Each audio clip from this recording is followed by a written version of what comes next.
자, 오늘부터 우리가 3주간 삼터에 대한 설교를 시리즈로 하고요. 그리고 3월 아마 첫째 주쯤에 서명구 교수님이라고 이렇게 경영학과 교수님 한 분이 장로님이신데 오셔서 우리 교회에서 토요일 날 그리고 또 주일 오후에 이제 좌슈아 비즈니스 스쿨이라고 저희들이 비즈니스 에즈 미션의 관점에서 이 좌슈아 비즈니스 스쿨을 또 이제 시작을 하려고 하는데요. 그때 또 앞으로 우리가 JBS를 또 시작을 하려고 합니다. 그걸 위해서 오늘 한 3주간 우리 새 표에 맞추어서 삼터에 대한 메시지를 나누도록 하겠습니다. 자, 여러분, 종말의 시대가 되면 어떻게 하면 구원을 받을 수 있을까요? 마지막 때, 이 종말의 때가 되면 어떻게 하면 구원을 받을 수 있을까요? 종말의 때가 다가왔다 하면 우리는 생각하게 됩니다. 세속과 구별되어져서 종교적인 시설에 들어가서 영적인 일에 더 매진하면서 종말을 준비해야 될 것이다.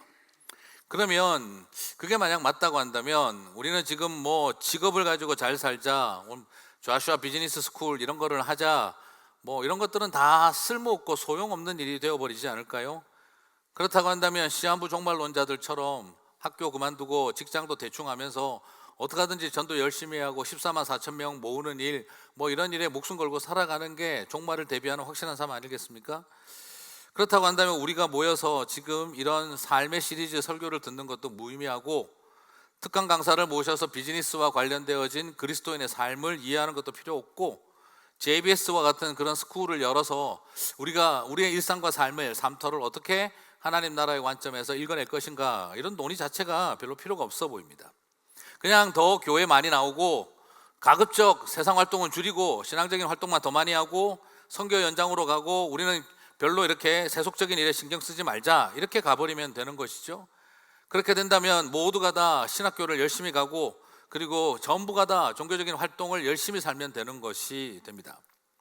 하지만 지금 모두가 다 생각하는 것처럼 그래서 되겠나 하는 생각이 듭니다. 종말이 다가온다고 해서 우리는 과연 그렇게 살아야 하느냐, 이런 생각과 달리 예수님은 전혀 다르게 종말을 준비하는 삶에 대해서 도전하고 있습니다. 예수님은 일상에서 가장 충실한 삶이 천상의 삶과 같다는 것을 말하고 현재의 충실한 삶이 종말을 충실한 삶이라는 것을 우리들에게 도전하고 있습니다. 선교적 제자도를 가지고 우리가 청지기로서 살아야 하는 우리 성도님들이 이제 앞으로 오늘부터 한 3주간의 메시지와 앞으로 JBS 훈련까지 한번 긴 그림을 바라보면서 나는 어떻게 우리의 삼터와 일터를 이해하며 그리스도인으로서 바라볼 것인가를 한번 생각해보는 시간이 되었으면 좋겠습니다. 자, 마지막 이 종말이라고 하는 거는요, 분명히 준비해야 됩니다. 준비하고 해야 됩니다. 마태복음 24장 42절을 보면은요, 준비하라고 도전하고 있습니다. 같이 한번 읽어보겠습니다. 그러므로 깨어 있으라. 어느 날에 너희 주가 임할는지 너희가 알지 못함이라. 종말하면은 항상 언제 오실지 모른다. 깨어 있으라. 이 두 말이 굉장히 중요한 표현이죠. 여러분, 그러면 깨어 있는다, 어떤 준비를 해야 하는 걸까요? 어떻게 준비하시면 될까요? 더 새벽기도 많이 나온다. 맞습니다. 더 많이 나와야 됩니다. 네, 그렇긴 하지만 더 교회 나와야 된다. 금요 프라이데이 투게더 나오고 수요예배도 나오셔야 됩니다. 깨알같이 광고를 집어넣는 이 놀라운 능력이죠. 자, 그런 많은 것들을 우리가 해야 하지만, 그러나 과연 이것만이 우리가 마지막을 준비하는 삶이겠는가? 마태복음 24장 40절에서 42절은 종말을 준비하는 삶의 자리가 종교적 시설만이 아니라는 것을 보여주고 있습니다. 같이 읽어보겠습니다. 그때에 두 사람이 밭에 있음에 한 사람은 데려가고 한 사람은 버려둠을 당할 것이요, 두 여자가 맷돌질을 하고 있음에 한 사람은 데려가고 한 사람은 버려둠을 당할 것이니라. 그러므로 깨어 있으라. 어느 날에 너희 주가 임할는지 너희가 알지 못함이니라. 자, 마지막 때를 우리가 분명히 준비해야 되는데, 깨어 있어야 되는데 어떤 걸 말하고 있습니까? 신앙적인 활동과 관련이 되어 있는 표현이었습니까? 전혀 그렇지 않았습니다. 40절과 41절을 보면은 밭에 나아가서 두 사람이 노동하고 있었다는 이야기와 두 여인이 부엌에서 맷돌을 돌리고 있었다. 부엌이라는 말도 적절하지 않지만 어쨌든 집에서 맷돌을 돌리고 있는 이야기를 나옵니다. 마지막 때를 이야기하는데 한 사람은 데려감을 당하고 한 사람은 남는다고 하는데, 생과 사의 갈림길에 서 있는 사람 중에 오히려 이렇게 살림받은 사람, 구원받은 사람이 더 종교적이거나 영적인 일을 많이 하고 있었다라고 표현하지 않고 있습니다. 자, 예를 들어서 한 사람은 밭에 있고 한 사람은 선교지에 있었는데 한 사람은 하나님이 구원하셨고 한 사람은 버리셨다, 이렇게 표현하고 있지 않습니다. 한 사람은 맷돌질을 하고 있고 한 사람은 설교하고 있었는데 설교한 사람을 구원하시고 맷돌질하는 사람을 버리셨다라고 표현하지 않습니다. 오늘 마지막 때에 주님을 만나는 현장이 종교적인 시설이냐 세속적인 시설이냐, 종교적인 직업이냐 세속적인 종교냐를 가지고 판단이 되고 있지 않다는 겁니다. 둘 다 똑같이 밭에서 일하고 있었고 둘 다 똑같이 집에서 맷돌을 갈고 있었습니다. 결국 바로 뭐냐, 깨어서 다시 오실 주님을 준비한다는 것은요, 소위 언필칭 직업적으로 성직이냐 세속직이냐 이런 거 안 따지신다 이 말입니다. 장소상으로 종교적인 장소냐 세속적인 장소냐 그런 걸 따지지 않으신다는 겁니다. 얼마나 영적이냐 보다 일상을 어떻게 살았느냐를 질문하고 계신다는 겁니다. 재림하실 주님을 여러분 어디서 만나신다고요? 산꼭대기 기도원에서 만나시는 게 아니라 내가 지금 다니고 있는 회사 사무실에서 내가 열심히 아이들을 위해서 음식 준비하고 있는 그곳에서 주님을 만난다는 겁니다. 재림하신다는 겁니다. 이 말을 다르게 표현하면요, 좀 부담스럽습니다만 두 사람이 교회에 있음에 한 사람은 구원하시고 한 사람은 버리셨다라는 표현도 될 수 있습니다. 여러분이 교회를 어떻게 다녔느냐를 보고 주님은 재림의 중요한 타이밍을 결정하시는 것이 아니라 여러분이 직장 생활을 어떻게 하고 있느냐를 보고 재림 때 만나신다는 겁니다. 교회도 잘 다니셔야죠. 직분도 잘 감당하셔야 합니다. 하지만 직장을 잘 다니셔야 합니다. 직분만큼이나 직업을 중요하게 다루셔야 합니다. Works in church만이 아니라 세상 속에서 works as church로 교회로서의 삶을 어떻게 살아가느냐가 중요하다는 것을 오늘 이 비유는 우리들에게 분명하게 보여주고 있습니다. 자, 그러면 우리도 모르게 또 떠오르는 생각은, 그래, 회사 생활 열심히 하고 직장에서 잘하면 내가 나중에 주님께서 나를 휴거시켜 주셔서 공중으로 들리워서 고난을 피하겠구나 라고 생각할 수가 있습니다. 자, 그러나 40절 41절의 한글 번역이 조금 아쉬웠습니다. 한 사람은 데려가고 한 사람은 어떻게 한다고요? 버려둠을 당한다라고 번역이 되어 있죠. 자, 그러면 데려감을 당한 사람은 구원받은 사람이고 버려둠을 당한 사람은 뭐죠? 심판받은 사람이라는 이런 구조가 만들어지죠. 그런데 사실 이 해석은 번역이 해석을 과도하게 집어넣은 케이스라고 말할 수가 있습니다. 성경을 번역하는 분들이 해석을 집어넣은 거예요. 그냥 번역만 하셨어야 되는데 해석을 해버린 겁니다. 자, 여러분, 우리 은근히 이런 게 많습니다. 삼손이 머리가 깎이고 눈이 뽑혀서 연자맷돌을 돌리고 있었다라고 번역이 되어 있는 성경들이 있거든요. 여러분, 삼손이 이 연자맷돌, 이따만한 돌 이렇게 막 연자맷돌을 돌렸어. 그러면 힘이 세네요, 아직까지, 그죠? 머리 깎이고 힘이 없으면 연자맷돌 어떻게 돌려요, 그거를? 소도 겨우 돌리는 건데. 그러면 삼손이 힘이 안 빠진 겁니까?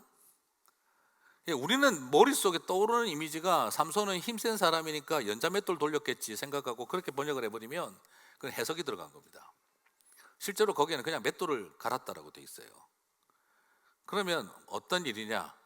우리 한국 맷돌은 뭐죠?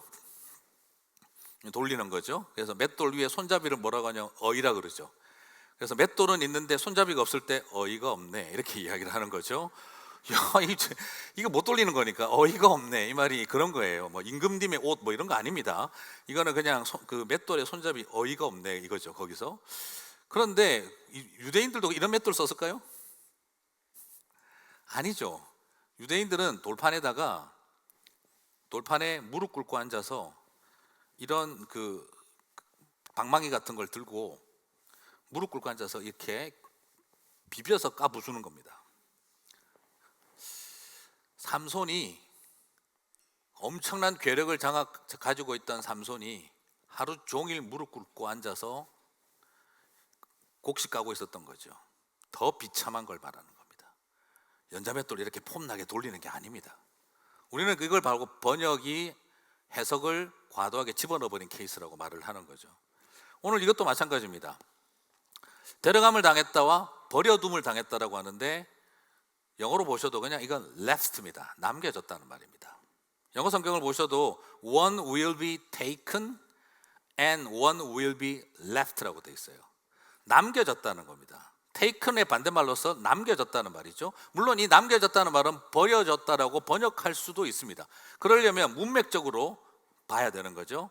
실제로 이 단어를 여러분 살펴보시게 되면 이 남겨졌다라고 번역될 수 있는 이 단어를 구약 성경에서는 히브리어 성경을 헬라어로 번역할 때 동사의 90%가 면제해주다, 형벌에서 벗어나다, 용서하다, 사죄하다, 덮다, 속죄하다라는 단어로 번역이 되고 있습니다. 그리고 신약 성경에서도 이 단어가 사용되어진 것을 이 관주로 찾아보게 되면은 거의 80% 가까이가 탕감하다, 용서하다, 죄를 사하다 하는 뜻으로 다 사용되어져 있습니다. 남겨져 있다라는 말이 의역의 하기에 따라서 버려졌다라고 의역할 수는 있지만 이 동사가 가지고 있는 단어적 의미는 더 어디에 많이 가 있습니까? 죄사함을 받다, 용서를 받다는 뜻으로 많이 가 있습니다. 그러므로 번역을 한번 해본다면 한 사람은 데려감을 당하고 한 사람은 용서함을 받았다라고 해도 동사 뜻으로만 본다면 별 문제가 없습니다. 하지만 선행되는 말이 문맥적으로 taken이기 때문에 데려감을 당했다라고 하기 때문에 뒤에 말은 left, 남겨졌다라고 번역하는 게 더 맞는 말이죠.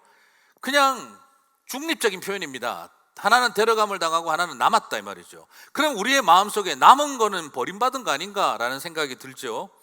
하지만 문맥적으로 살펴보게 된다면 이 의미를 좀 더 결정할 수가 있습니다. 동사는 문맥적으로, 한 단어는 문맥적으로 결정이 되어야 되니까. 자, 그러면 오늘 이 비유를 중요하게 예를 들고 있는 특징이 바로 뭐냐면 마태복음 24장 37절을 보셔야 됩니다. 같이 읽겠습니다. 노아의 때와 같이 인자의 임함도 그러하리라.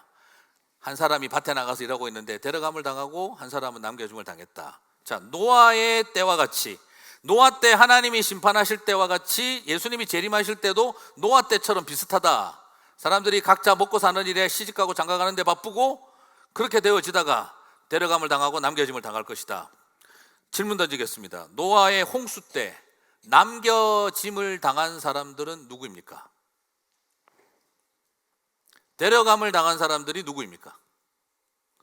데려감을 당한 사람들이 구원받은 사람입니까? 심판당한 사람들입니까? 네, 아주 어려운 걸 제가 질문해 왔다고 생각하지는 않습니다. 남겨짐을 당한 사람들이 누구였습니까? 노아의 가족들이었습니다. 구원받은 겁니까? 버림받은 겁니까? 구원받은 거죠.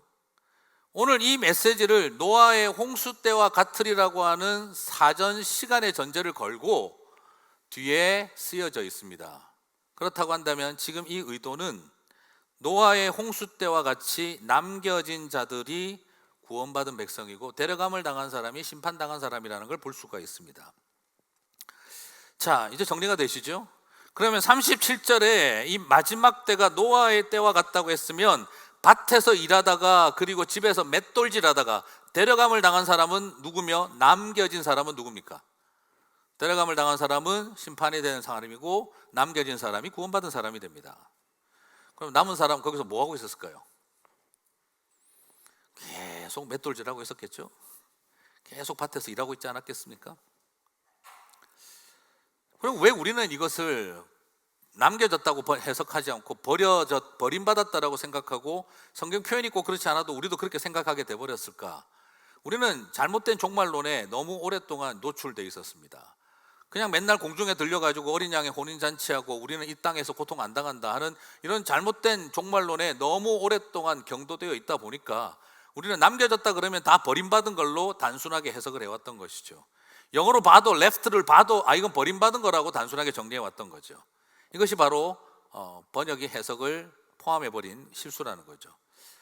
자, 오히려 오늘 이 모습을 통해서 우리가 발견할 수 있는 중요한 원리는 무엇이냐?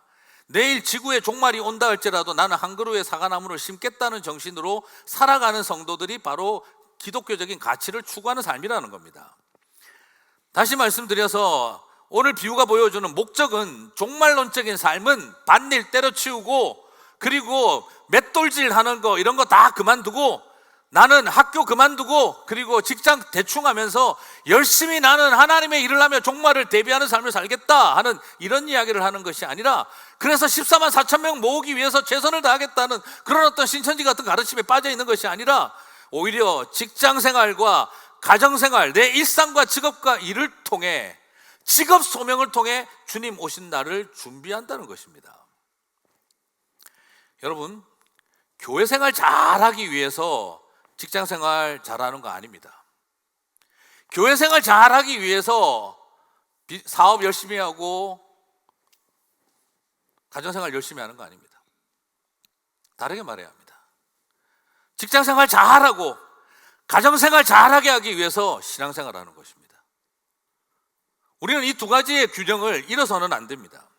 직장 생활 대충 하고 가정 생활 대충 해도 나는 하나님 앞에 열심히 산다 이렇게 생각하시면 안 됩니다. 나는 하나님 일을 위해서는 가정은 포기해도 된다고 생각한다. 야고보서는 분명히 말합니다. 불신자보다 그것이 악한 것이다라고 이야기를 합니다. 불신보다 악하다라고 이야기를 하십니다. 오히려 우리에게 도전하고 있는 굉장히 중요한 방향은 교회 가기보다도 교회 되기가 중요하고 우리는 going church만큼이나 being church, becoming church의 삶을 살아야 하고 신앙생활이 아니라 생활신앙이 자리 잡아야 하고 주일이 아름다운 교회가 아니라 월요일이 아름다운 교회가 되어야 한다는 것입니다. 구원은요, 죽어서 천국 올라가는 것이 구원이 아니라 구원은 하나님 나라가 우리 삶터에 임하는 것입니다. 예수님은 하나님 나라를 가르쳐 주실 때 죽어서 올라갈 나라로 설명하시지 않았습니다. 예수님은 하나님 나라를 가르쳐 주실 때 누룩의 이야기, 겨자씨 이야기, 진주 가지고 장사하는 이야기, 드라크마 관리하는 법에 대한 이야기, 항상 그런 농사 짓는 이야기, 비즈니스 하는 이야기를 통해 가지고 하나님 나라의 비유를 드셨다는 걸 기억하셔야 합니다. 예수님의 하나님 나라는 항상 죽어서 가야 할 어떤 나라로 설명하신 것이 아니라 항상 우리 가운데 임하시는 하나님의 나라를 설명하셨습니다. 죄를 묘사할 때도요, 가인이 범죄하고 난 다음에 하늘을 잃어버렸다라고 말하지 않았습니다. 너는 땅을 잃고 유리방황하리라고 하셨습니다. 궁극적인 회복을 묘사할 때도요, 요한계시록은 새 예루살렘 성으로 가자라고 말하지 않고 새 예루살렘 성이 우리 가운데 오신다라고 했습니다. 새 하늘과 새 땅이 우리 가운데 임한다라고 말씀하셨습니다. 이것이 예수님이 가르치신 하나님 나라에 대한 굉장히 강력한 도전입니다. 저와 여러분의 일상과 삶의 자리에 하나님의 나라가 임하는 것을 바라보는 삶을 살아가시게 되기를 바랍니다. 안타깝게도 주님은 내가 교회에서 예배하고 있을 때 임재하시는 것이 아니라 내가 직장 생활하면서 다른 직원들과 거래처 손님들과 어떤 말투와 표정으로 하는지를 보시면서 그때에 그 자리에 찾아오신다는 겁니다. 오늘 이것이 우리에게 주고 계시는 도전입니다. 삶터를 읽어내는 저와 여러분의 삶이 되시기를 바랍니다. 직장과 비즈니스와 가정, 우리는 그 모든 것을 이 예수님의 관점으로 읽어내지 않으면 안 됩니다. 그거 모르면은요, 우리 이제 앞으로 맷돌질도 안 하고 밭일도 안 하고 교회 일만 해야 됩니다. 하지만 오늘 우리들에게 더 도전하고 있는 건 내 일상의 현장을 어떻게 더 하나님의 관점에서 볼 것인가. 여러분, 마지막 때에 주님은 저와 여러분을 산꼭대기 기도원에서 만나시는 게 아니라 치열한 저작거리 회사에서 나를 만나 주신다는 데 있다는 겁니다. 그래서 오늘 저는 여러분과 함께 얼마 전에 제가 읽었던 매일경제신문 김인수 기자의 그 기사에서 나왔던 아주 재미있는 내용들이 있어서 제가 오늘 좀 마무리는 이걸로 좀 이야기를 좀 풀어보고 싶습니다.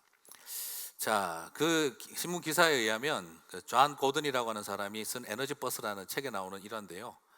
미국의 대통령인 린든 존슨이 미국 항공우주국 나사를 방문했었을 때, 그때 이렇게 지나가다 보니까 로비에 우연히 맞닥뜨린 거예요. 대통령이 로비에서 막 열심히 바닥을 열심히 닦고 있는 흑인 청소부를 만났어요. 그래서 너무너무 즐겁게 노래하면서 이렇게 청소를 하고 있길래 하도 신나게 청소를 하고 있어서 옆에 가서 물어봤다고 합니다. 뭐가 그렇게 당신을 흥이 나게 하느냐?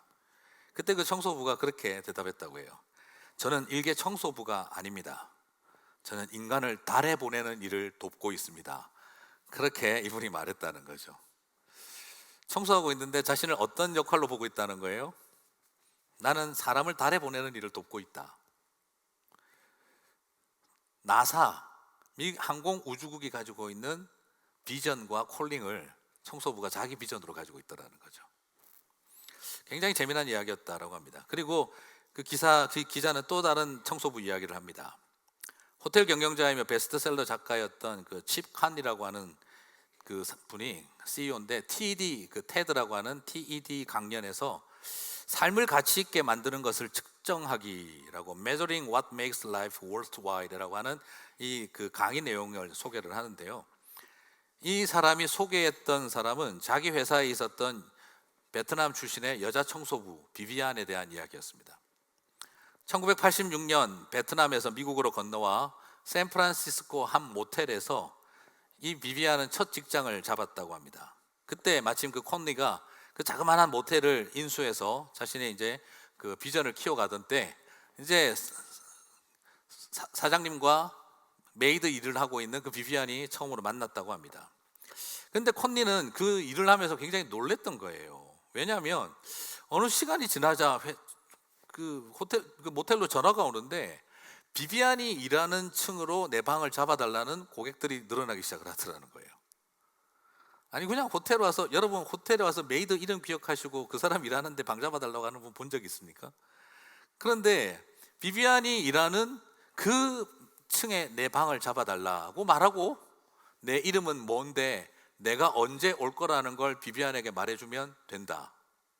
뭔 소린가? 당황스러운 거죠. 그래서 나중에 그 여인과 인터뷰를 해봤던 거예요.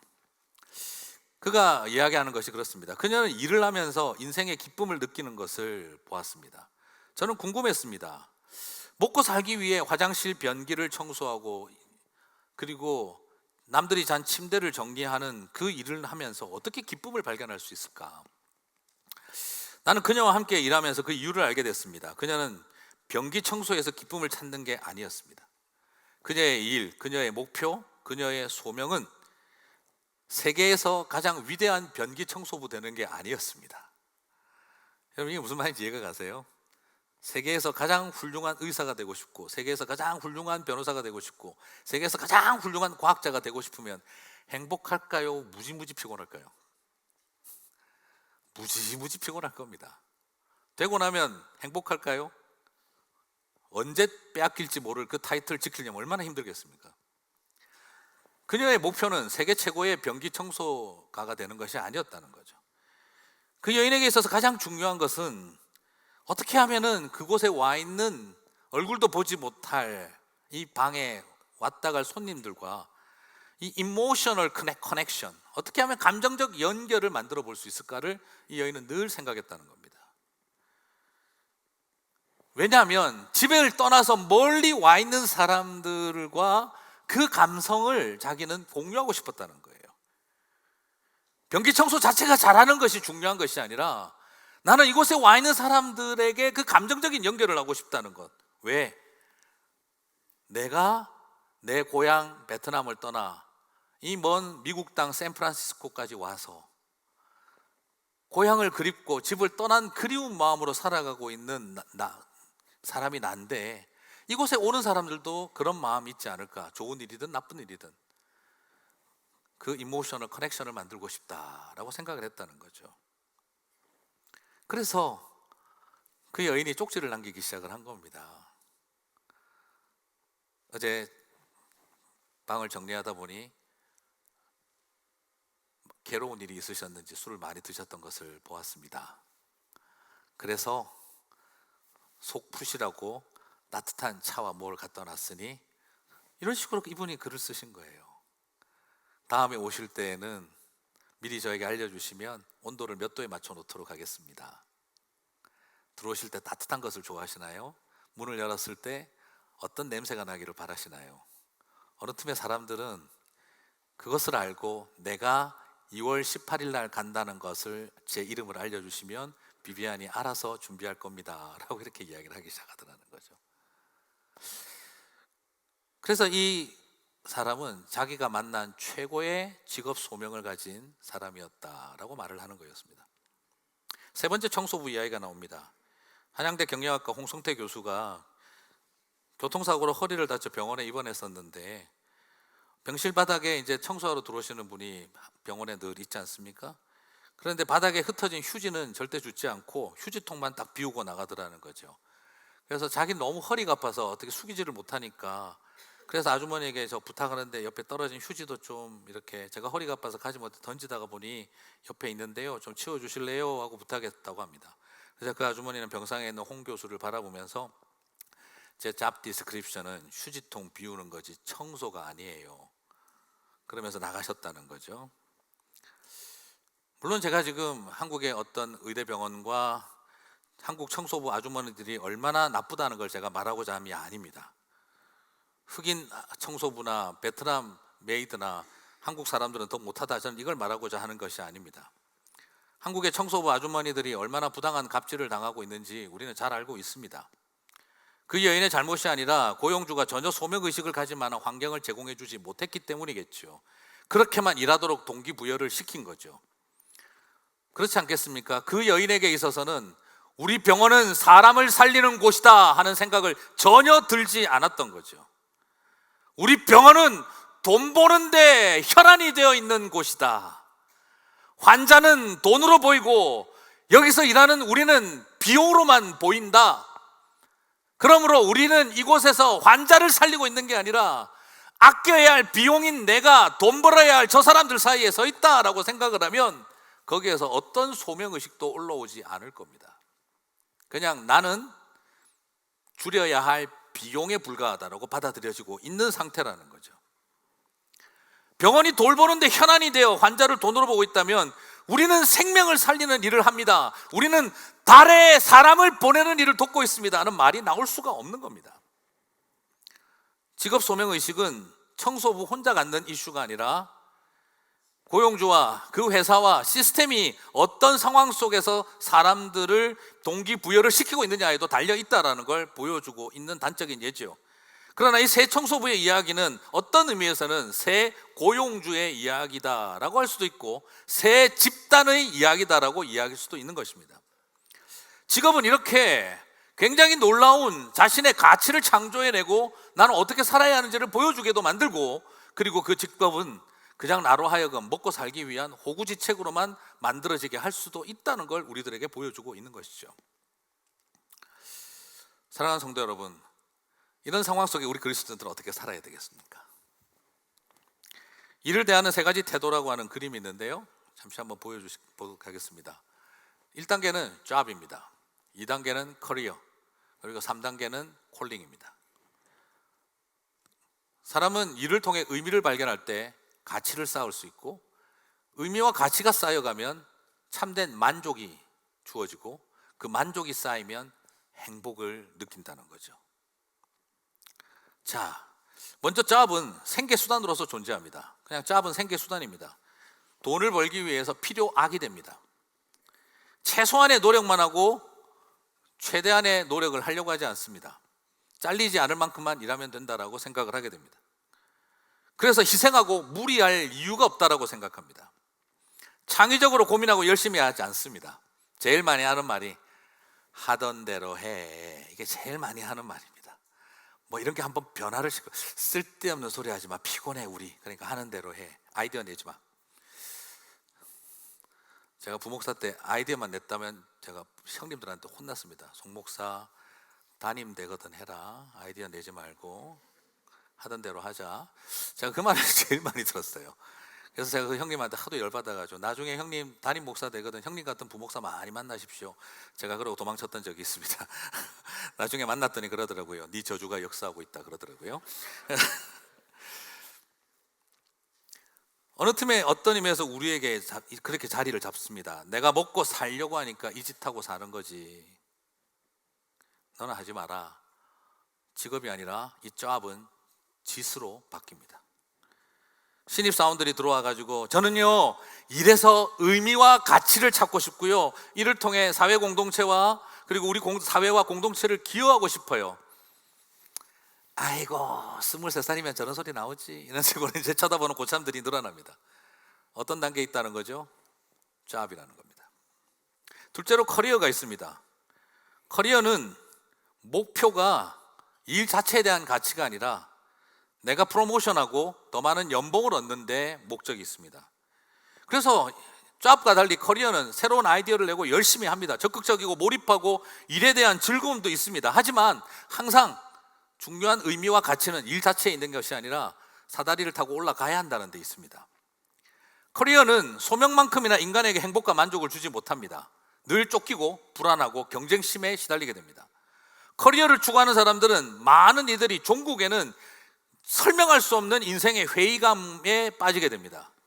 승진과 더 많은 연봉이 주어지는 쾌락은 잠깐이고 계속 더 높은 자리, 그리고 내가 이 자리를 지켜낸다는 것에 대한 부담감, 고액 연봉을 더 고파하고 추구하게 되어집니다. 그러므로 뭔가 이루면 이룰수록 내 뒤에는 많은 상처와 고통이 남고, 그리고 그것은 나에게 성취감을 주었던 많은 것들이 나를 공허감으로 느끼게 만들어버리기도 합니다.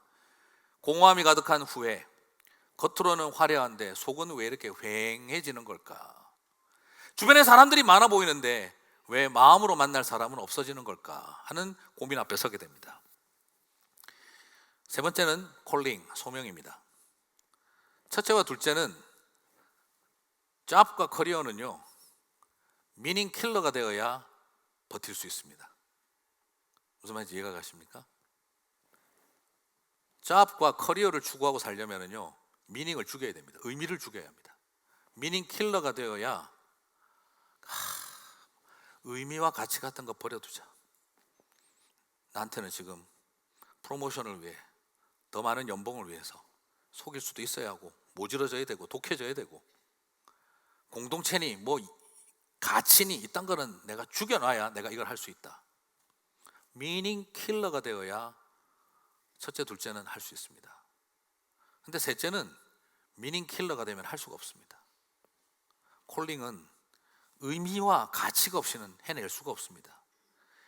소명이 있으면 희생이나 손해나 낭비가 아닙니다. 그것은 가치고 의미로 다가오게 됩니다. 손해와 희생을 해도 그 속에 만족이 있고 행복이 있습니다. 물론 이것은 아까 말씀드린 것처럼 잘못된 시스템이나 그리고 왜곡된 리더십과 내가 속해 있는 회사나 공동체가 소명을 잃어버린 채 사람들을 몰아간다면 스스로 소명을 갖기는 어렵습니다. 놀랍게도 너무나 많은, 심지어 교회조차도, 심지어 많은 세상의 많은 일들이 미닝을 죽여놓은 상태에서 사람들을 움직일 때에는 아무런 힘을 발휘할 수가 없습니다. 그들도 미닝 킬러가 되어야 하는 거예요. 그래서 우리 안에는 외부에 서 있는 미닝 킬러와 내 내면의 안에 있는 미닝 킬러가 서로 그 의미들을 죽여놓고 있어야 내가 잡이든 커리어든 추구하고 살아갈 수 있게 만드는 겁니다. 그러나 성도에게는요, 우리 그리스도인들에게는 비록 밖에서 미닝 킬러가 있다 할지라도 내 안에 미닝 킬러를 두면 안 됩니다. 나는 내 안에서 하나님 안에서의 소명을 찾아야 합니다. 회사와 직장과 사회 속에서의 소명을 찾을 수 없다면 나는 하나님 안에서의 소명을 찾아야 하는 겁니다. 그래서 성도는 고용주나 회사가 주는 의미와 소명을 넘어서 하나님에게 받는 소명이 있기 때문입니다. 그리스도인들에게는 그 도전이 있습니다. 그래요, 우리의 고용주가, 그리고 우리가 속해 있는 공동체와 회사가 미닝 킬러밖에 되어지지 않는다 할지라도 우리에게는 미닝 기버가 있는 것입니다. 바로 하나님으로부터 받는 우리는 미닝이 있다는 겁니다. 그럴 때 우리는 소명을 가진 사람으로 살아갈 수 있다는 겁니다. 말씀을 정리하겠습니다. 여러분, 종말이라고 하는 시간과 만나는 장소는 교회가 아니라 밭이라고 예수님이 묘사했습니다. 종말이라고 하는 시간이 만나는 장소는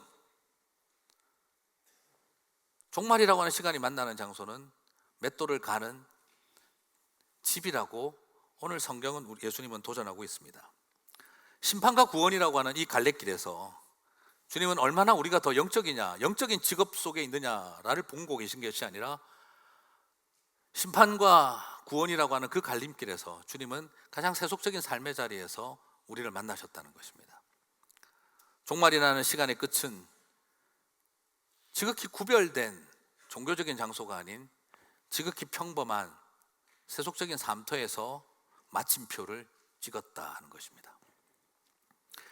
주님 다시 오시는 그날 우리는 흰옷 입은 거룩한 백성으로 주님을 만나기를 소망합니다. 그 흰옷이 무엇이겠습니까? 예수 그리스도로 깨끗해진 옷이죠. 그리고 또한 저는 다르게 이렇게 말씀드리고 싶습니다. 그날 밭에서 그리고 집에서 일하고 맷돌질 하다가 땀내 나는 앞치마 두르고 작업복 입고 만나는 날이기도 그것이 또한 거룩한 옷이라고 저는 말하고 싶습니다. 일터에서 신방 오시는 주님을 만나시고 삼터에서 다시 오실 예수님을 영접하는 거룩한 작업복 입은 신부들이 되시기를 주님의 이름으로 축복합니다. 주님은 우리 몸에서 나는 그 땀 냄새를 아름다운 향기로 여겨 주실 줄 믿습니다.